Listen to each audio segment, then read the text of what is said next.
Бүгін комбинаториканың екінші бөлімі және факториал ұғымымен танысасыздар. Білім бостандықтың алтын бесігін ашатын кілт. Факториал ұғымы. Факториал дегеніміз не? Бірден n-ге дейінгі сандардың көбейтіндісін n факториал деп атайды. Белгіленуі n факториал, яғни леп белгісімен белгіленіп тұр. n факториал дегеніміз осы бірден бастап осы n-ға дейінгі сандардың көбейтіндісі, формуладан көріп отырсыздар. Яғни ол дегеніміз не? Бір факториал дегеніміз, яғни бірдің алдында қандай сан бар? Бірдің өзі ғана ғой, ол бірге тең. Екі факториал дегеніміз осы екіге дейінгі сандардың көбейтіндісі, бірден бастап, яғни бір көбейту екі тең екі болады. Үш факториал дегеніміз үшке дейінгі сандардың көбейтіндісі, ол 1, 2, 3. Көбейтіп шықсақ 6-ға тең. Төрт факториал дәл солай, 4-ке дейінгі сандардың көбейтіндісі, көбейтсек 24-ке тең. 5 факториал дегеніміз, ол 5-ке дейінгі сандардың көбейтіндісі қаншаға? 120-ға тең екен. Енді біз не істейміз? Барлық факториалдарды көбейтіп, оны сақтап отпаймыз есімізге, негізгі түсінікті білсеңіздер болды. Әрі қарай ескерту, 0 факториал дегеніміз, ол әрдайым бірге тең деп қабылдаймыз. Енді осы факториалды, мысалы n факториал дегеніміз 10 факториалды алып тұр, біз n-1 факториал деп жазуға болады. Яғни 10 факториал дегеніміз, мысалы 10-ға дейінгі сандардың көбейтіндісі ғой. Яғни 10 факториал дегеніміз, қара, 10 факториал бізде тең болады екен. 10 көбейтілген 9, көбейту 8, көбейту 7, көбейту 6, көбейту 5, 4, 3, 2, 1 деп жазып қойыншы. Бірақ біз мұнан бәрін жазып отырмаймыз. Мысалы бізде 25 факториал, 100 факториал, 220 факториал деген мысалы болып қалса, біз оның бәрін жазып отырған бізге үлкен қиындық туғызады. Сол үшін де бізде осы 10 факториалды біз қалай жазып аламыз? Мынау 10 деген санды жазып, ары қарай 1-ден 9-ға дейінгі сандарды көбейтіндісі 9 факториал ғой. Біз 10 көбейту 9 факториал деп жазуға болады екен. Мына соны білдіріп тұр. Немесе 10 көбейту 9 көбейту 8 факториал деп алуға болады. Қараңыз, 10 мен 9-ды көбейтіп алып, қалған 1-ден 8-ге дейінгі сандардың көбейтіндісін 8 факториал деп алуға болады екен. Бұл есеп бізге не үшін керек? Мысалы, бізде кейде қысқарту керек болады. 25 факториалды бөлу керек болады 23 факториалға. Сонда қараймыз. 25 факториал дегеніміз ол не? Ол дегеніміз қараймыз. 25 көбейтілген 24 көбейтілген 23-тен 1-ге дейінгі сандардың көбейтіндісі, ол бізде не? 23 факториал ғой, 1-ден 23-ге дейін сандардың көбейтіндісі 23 факториал. Осылай жазып, бөлімінде 23 факториал деп алдым. Неге 23 факториалға дейін көбейттім? Өйткені бөлімі 23 факториал екен көрдім да, мына екеуін қысқартып жіберу үшін. Екеуін қысқартып жіберсем, 25 пен 24-тің көбейтіндісі ол менде 600-ге тең. Сонда есептеу оңай болады. Түсінікті ғой, осы секілді біз формуланы қолданып есептей береміз факториалдың. Келесі комбинаторика. Комбинаториканың қарапайым элементтер ол бізде теру, орналастыру және алмастыру болып табылады. Енді теру дегеніміз біз S-N-нан K деп белгілейміз. Орналастыруды біз A-N-нан K деп аламыз, және де алмастыруды біз P-N деп аламыз. Бұны қай жерде қолданамыз, қазір түсіндіріп өтсем. Мысалы, сыныпта 25 оқушы бар, 25 оқушының 2 оқушыны таңдап алу керек. Жай ғана 25 оқушыдан 2 оқушы таңдау керек болса, S-25-тен 2 деп алам. Теру. Тек қана жай таңдап ала салам болды. Ал енді осы 25 оқушыны мен айтсам, 25 оқушыдан 2 оқушыны таңдап алып, біреуін төреші, біреуін оның көмекшісі етіп сайлау керек болса. Соны мен таңдап алам да, оларды не істеймін? Орналастырып тұрмын. Сол кезде бізде А25-тен 2 аны қолданамыз, яғни орналастыруды қолданамыз. Ал егер мынандай болса, осы 25 оқушының мен барлығын алып, не істеймін? Пайдаланып, оларды барлығын алып, не істеймін? Бір тапсырма беріп қоям, 25 оқушының барлығын мен, мысалы, көмекші етіп алам ба, сондай барлығын таңдасам, онда не болады? Алмастыру болады. Енді ары қарай қараңыздар. Комбинаторика элементтері негізгі мен айтып кеттім, орналастыру, теру, алмастыру. Бұның өзі қайталанбайтын және қайталанатын болып екі түрге бөлінеді бұлар. Бірақ бізде көбінесе осы математикалық сауаттылықта біз жеңіл түрін ғана қарастырамыз сол негізде. Сондықтан біз қайталанбайтын орналастыруды, сосын кездеседі қайталанатын орналастырулар, одан кейін қайталанбайтын терулер, міне қайталанбайтын теру, жаңа терудің формуласы. Содан кейін қайталанбайтын алмастыруды қолданамыз. Ал мына күрделі теңдеулер бізде, күрделі формулалар бізде кездесе бермейді. Кездеспейді деп айтсам да болады математикалық сауаттылықта. Сол үшін де бірақ осындай формулалар бар екен сіздерге көрсетіп кеткім келіп тұр. Келесі, теру дейді. Теру дегеніміз не? Теру жаңа мысалмен түсіндіріп кеттім. Енді ережесін көріп танысып алыңыздар. Берілген әртүрлі n элементтен k элемент бойынша қайталанбайтын терулер деп әрқайсысы бір-бірінен тек элементтерінің құрамы бойынша өзгеше болатын комбинацияларды айтады. Теруде элементтердің орналасу реті маңызды емес дейді. Яғни орналасу реті маңызды емес дегенді қазір мен түсіндірем сіздерге. Терудің формуласымен таныс болыңыздар. С n-нан k тең болады n факториал бөлінген k факториал бөлінген n минус k факториал. n деп тұрғанымыз барлық элемент берілген, ал k деп тұрғанымыз бізге керекті. 25 оқушыдан 2 оқушы ғана керек па? Сондықтан 2 кетемін. Біз мысалда орналастыру. Бізде орналастыру дегеніміз жаңағы формулаға ұқсайды. Терудің формуласына a n-нан k дегеніміз n факториал бөлінген n минус k факториал. Тек қана нәрсе теруде қараңыздар. Мына теруде k факториал бар ғой, ал орналастыруда бізде k факториалы жоқ. Енді бұл орналастыру дегеніміз не? Ол бір-біріне не құрамындағы элементтермен, не элементтердің орналасу ретімен өзгеше болатын комбинацияларды айтады. Орналастыруға байланысты есеп берілгенде көбіне орналастырды деп айтып тұрады, біз содан біле аламыз. Енді қараймыз, келесі алмастыру. Алмастыруда бізде барлық n элемент берілсе, соның барлық n элементте не істейді? Осы қосылысқа енеді, яғни қолданамыз біз оны. Бұл алмастыруларда элементтердің орналасу реті маңызды дейді. Енді қазір біз не істейміз? Ары қарай есеп шығарайық.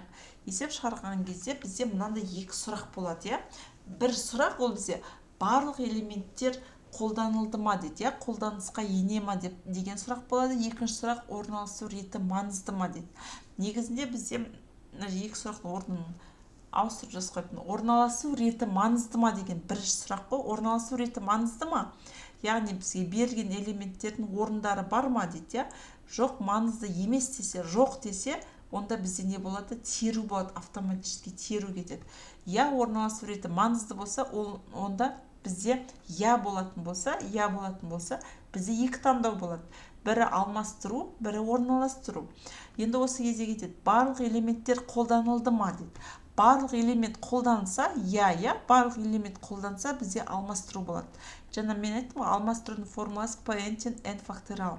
Өзі алмастыруда біз бір-ақ сан беріп тұрады. Мысалы, 5 сан берілген, осы 5 санды жаңағы 5 түрлі тәсілмен орналастырыңдар деген сияқты. Осы кезде бізде не болады? Алмастыру болады. Алмастыруде орналасу реті маңызды, және барлық элементтер қолданылады. Ал орналастыруда орналасу реті маңызды, бірақ не істейді? Барлық элемент қолданылмайды. Мысалы, жаңағы 10 санның мында а ғой, a n-нан k формуласы, n факториалы бөлінген n минус k факториалы формуласы. Енді теруде айтайын, теруде орналасу реті маңызды емес. S-нан k ол болады n факториалы бөлінген k факториалы n минус k факториалы деген формуламен шығарылады. Енді қазір есеп шығару барысында түсіндірем тағы да.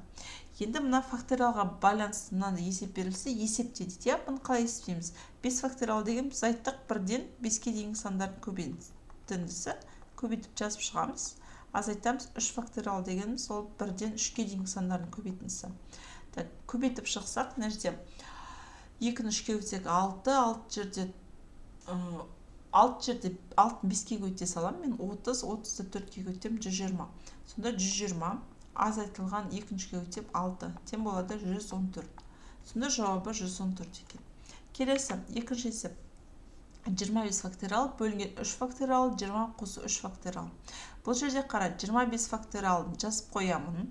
Мына 3 факториалын жазып қоямын. Ена 23-ті қос деп тұр. Ол 23 факториал ғой, мен жазып қойдым. Келесі. 25 факториал бағана айттым мен. Не деп айттым? 25 көбейтілген 24 көбейту 23 факториал деп жазуға болады. Білесіздер ғой неге? Өйткені мына қалған 1-ден 23-ге дейінгі сандардың көбейтіндісі не 23 факториалға тең. Так, мында 3 факториал көбейтілген 23 факториал. Сонда 23 факториал мен 23 факториал қысқарады. 24 пен 3-ті қысқартсам, тоқтаңыз, 3 факториал мен әлі ашқан жоқпын ғой, ашып алайын нәрсе қысқартпаймын. 25 көбейту 24 бөлінген 3 факториал 1 көбейту 2 көбейту 3 ашам. 6 ғой. 6-ны 24-ке қысқартқанда не болады менде? Нәрсе 4 болады. 4 23-ке көбейтсем 100 болады екен. Сонда 100 деген жауап бар Д болады. Үшінші есептеңіз дейді. 30 факториал мен 27 факториал берілген. 30 факториалдың ішінде 27 факториал бар ғой, яғни 30 көбейтілген 29 көбейту 28 көбейту 27 факториал деп ала салам. 27-тен 1-ге дейінгі сандардың көбейтіндісін. Сосын бөлімде 27 факториал. Мына жерде мына екеуін есет қысқарып кетеді. Ал мына жерде мына үшеуін бізде көбейте саламыз. Енді үлкен сандарды көбейткенде калькуляторда біз қолданып көбейте береміз. Сонда 29 көбейтеміз 30 көбейтеміз 28. Бізде 24360 деген жауап болады екен. 24360 деген жауап ол бізде С варианты екен. Төртінші есеп. Берілген 6 элементті 3-тен орналастырса, онда қанша шешімі болатын тап. Қараймыз. Қанша элемент беріп тұр? 6 элемент беріп тұр. Оның 3-еуін біз таңдап орналастыр деп тұр, я? 6 элемент 3-тен орналастыр деген сөз болса, онда уже бізде орналастыру болады. А, N-нан К. Бұнда формуласы n факториалы бөлінген n минус k факториал. Неге мен орналастыруды алып тұрмын? Өйткені өзі айтып тұр, орналастырса деп тұр. Сосын 6 элементтің 3-еуі қосылысқа еніп тұр, я? Барлығы емес. Сондықтан 6-тан 3 болады, және бұл болады 6 факториал. Мына 6-ны жерге факториал болып кетіп тұр. Мына n факториал деп дедім ғой. n минус k дегеніміз 6-тан 3-ті бірден азайтамыз, 3 факториал. Енді арғары есептесек 6 көбейту 5 көбейту 4 көбейту 3 факториал деп жазамын. Бөлімі 3 факториал. Сөз 3 факториал мен 3 факториал қысқарады. Ат жерде 5-ім 30, 30-ды 4-ке көтем 120. Сонда бұның жауабы 120 болады. Келесі 5-ші есеп. Шарлар тізбесін дайындау үшін көк, сары, қызыл, жасыл және күлгін түсті 5 шар әкелінді. 5 шар әкелінген, я? 5 түсті. Осы шарлардан қатарластырып тізілген тізбені неше нұсқада дайындауға болады екен. Яғни қараймыз, бізде көк, сары, қызыл, жасыл және күлгін шарларды қатар-қатар, мысалы мынандай шарлар ғой, қатар-қатар шарларды не істеген? Бірінші біз мысалы көк шарды, одан кейін сары шарды, соң сары шар, мына жерге қызыл шар, жасыл шар, мысалы күлгін шарларды орналастыру керек. Одан кейін сары шар бірінші тұру мүмкін, я? Қанша тәсілмен орналастыра аласың? Қарап тұрсам, бізге 5 шар берілген, және осы 5 шарды біз рет-ретімен орналастыру керек. Орын реті маңызды ма? Маңызды. Барлық элемент қосылысқа еніп тұр ма? 5 шар 5-еуінде қолданып тұр ма? Қолданып тұр. Сондықтан не болады? P5 болады. Бұл бізде алмастыру болады, яғни орындарын алмастырып қоя береміз. P5-тен болады 5 факториалға, яғни 5 факториал дегеніміз 1 көбейту 2, 5-ке дейінгі сандарды көбейтіп ашамыз. Бұл бізде тең болады 120-ға. Так, келесі, белгілеп қойып 120, екіншіге өтем 6, 6 жерде 5-ім 30, 34-ке көбейтем 120. 6-шы есеп. Шеңбер бойында 8 нүкте орналасқан. Мына өте қызықты есеп. Так, бұл есеп өйткені көп кездеседі негізі. Осы нүктелер төбесі болатын неше үшбұрыш жасауға болады дейді. Қарам, бізде шеңбер берілген, шеңбердің бойында қандай да бір 8 нүкте орналасқан. Міне, шеңбердің бойында 8 нүкте орналасқан. Мысалы, 1 нүкте, мына жерге 2 нүкте, 3 нүкте, 4 нүкте, 5 нүкте, 6 нүкте, 7 нүкте, мысалы, мына жерде алса 8 нүкте орналасқан. Осы нүктелер төбесі болады, неше үшбұрыш жасауға болады дейді. Мысалы, неше үшбұрыш жасауға болады? Біз мысалынан алып, мына 3 нүктеден 1 үшбұрыш жасауға болады, сосын мына жердегі мына нүктелерді алып, бұлай жасасақ, тағы екінші үшбұрыш, сол сияқты каждыйымыз жазып жатсақ, не істейміз? Шатасамыз, я? Ал бұл жерде біз комбинаториканың қай формуласын қолданамыз? Мұқият оқиық. Шеңбер бойында 8 нүкте орналасқан. Осы нүктелер төбесі болады, неше үшбұрыш жасауға болады. Мына үшбұрышта өзінде қараңыз, қанша нүкте бар? 1, 2, 3. Үшбұрышта бізде 3 нүкте болады ғой. А барлығы бізге берілген қанша? 8 нүкте. Яғни бізде теру ма бұл жерде орналастыру ма? Әрине бұл жерде теру. Өйткені барлық 8 нүктенің 3-еуін жай ғана таңдап ала саламыз, болды. Бұл жерде орын реті ештеңе жоқ қой. Неше үшбұрыш жасауға болады дейді, яғни барлық 8 нүктенің 3 нүктесін таңдап ал деп тұр. Сонда бұл жерде теру болады. Ол бізде 8 факториалы бөлінген 3 факториалы көбейтілген 8-ден 3-ті азайтамыз. Бізде ол қанша? 5 факториал. Әрі қарай ашып жазатын болсақ, 8 көбейтілген 7 көбейту 6 көбейту 5 факториалы бөлімде 3-ті ашамыз. 1 көбейту 2 көбейту 3 көбейту 5 факториал. 5 факториал мен 5 факториал қысқарып кетеді. 2-ні 3-ке көбейтсек 6, 6 мен 6 қысқарады. 8 7-ге көбейтсек 56. Енді дәл осындай есеп бізде кездеседі. 8 нүкте берілген, осы нүктелер төбесі болатын неше хорда деген сұрақ болады. Неше хорда жасауға болады дейді. Енді үшбұрышта 3 нүкте бар ғой. Енді хордада қанша нүкте бар? Өз хорда дегенімізде, шеңбердің бойындағы кез келген 2 нүктені қоссақ, міне, қосатын кесінді бізде хорда, яғни бізге хорда сызу үшін кез келген 2 нүкте қажет болады. Мысалы, нан екеуі хорда болады, былай да хорда сызуға болады. Сонда хордаға бізге 2 нүкте керек. Ал барлығы бізде 8 нүкте болса, оның екеуін таңдасақ, теру болады. 8 факториалы бөлінген 2 факториалы көбейту 8-ден 2 азайтамыз, 6 факториал деп есептеп, ары қарай шығара бересіздер. Келесі 7-ші есеп. Сыныпта оқушылар саны 25. Яғни сыныпта 25 оқушы бар. Партаға 2 оқушыдан неше тәсілмен отырғызуға болатын табыңыз. Партаға қалай отыру маңызды емес дейді. Сонда қараймыз, өздері айтып тұр, орын реті маңызды емес дейді. 25 оқушыдан 2 оқушыны алып партаға отырғыз деп тұр. Демек бізде орын реті маңызды емес болса, бізде теру болады. 25-тен 2 болады. Сонда бізде тең болады 25 факториал бөлінген 2 факториал көбейтілген 25-тен 2 азайтам 23 факториал. Осы кезде қалай болады? 25 факториал дегеніміз 25 көбейту 24 көбейтілген 23 факториал. Бөлімде 2 факториал дегеніміз 1 көбейту 2 ғой, 1 көбейту 2 көбейтілген 23 факториал. Осы кезде 23 пен 23 қысқарады. 24 пен 2 қысқарады, мына 12. 25-ті 12-ке көбейтсек, бізде 300 болады екен. Осы кезде жауабы 300. Сонда сыныпта 25 оқушыдан 2 оқушыны неше тәсілмен отырғызуға болады? Партаға 300 тәсілмен отырғызуға болады екен. Келесі, 9 оқушыдан 3 оқушыны Астанаға, Мәскеуге, Лондонға жіберу керек. Осы оқушыларды таңдаудың неше әртүрлі тәсілі бар? Қара, барлығы 9 оқушы, одан 3 оқушыны таңдап аласында, оларды орналастырасын. Біреу Астанаға бар, біреуіне Мәскеуге бар, біреуіне Лондонға бар деп айтасың. Демек, бұнда не болады? Орналастыру болады. Орналастыру формуласы А, N-нен К ғой. Яғни бізде N деп тұрғанымыз не? 9 оқушы, оның 3-еуін алып орналастырамыз мұны. Орын реті маңызды. Яғни бір бала біреу Астанаға барса, біреу Мәскеуге барады, үшіншісі Лондонға барады деген сияқты. Бұның формуласы қандай? 9 факториалы бөлінген 9-дан 3-ті азайтам 6 факториал. Бұл тең болады екен. 9 көбейту 8 көбейту 7 көбейтілген 6 факториал бөлінген 6 факториал. 6 факториал мен 6 факториал қысқарады. Тол жерде 7 мен 72, 72-ні 7-ге көбейтем, сонда тең болады екен 504.